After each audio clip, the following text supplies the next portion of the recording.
నెలలో పరిచయం చేస్తా ఉన్నాను. దైవ సేవకులుగా ఇక్కడ కొంతమంది వచ్చాం. మరి ఎప్పుడైతే ప్రవీణ్ పాదాలు గారి జరిగిందో అక్కడ ఉన్నటువంటి క్రైస్తవ సంఘాలు కూడా చాలా విపరీతమైనటువంటి పోయాయి. ఆ వేదన తట్టుకోలేని ఈరోజు ఇక్కడ మా నిరసన తెలియజేయాలని చెప్పేసి వచ్చాం. మరి ముఖ్యంగా మరి విషయంలో ప్రభుత్వాలు సరైనటువంటి న్యాయం జరిగించాలని కోరుతున్నాం.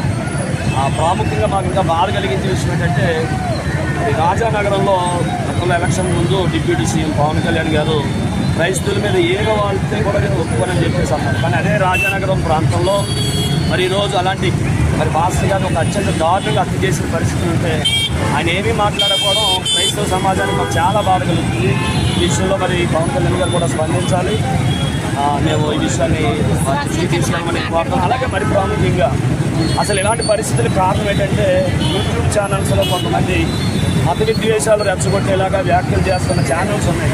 అలాంటి వాటి మీద ప్రభుత్వాలు దృష్టి పెట్టి వాటి మీద చర్యలు తీసుకుని వాటిని అర్జెంటుగా బ్యాన్ చేయాలి. లేకపోతే ఈ మత విద్వేషాలు ఇంకా చెలరేగే ప్రమాదం చాలా ఎక్కువ ఉంది. అది ఏ మతం సంబంధించిననే కానీ క్రైస్తవులు కానీ అదే ఎవరైనా ఏ మతానికి సంబంధించిన మత విద్వేషాలు రెచ్చగొట్టేటువంటి విధంగా ఉన్నటువంటి ఛానల్స్ ఏముంటే వాటి అన్నింటినీ ప్రభుత్వాలు దృష్టి పెట్టి బ్యాన్ చేయాలి. Okay, thank you.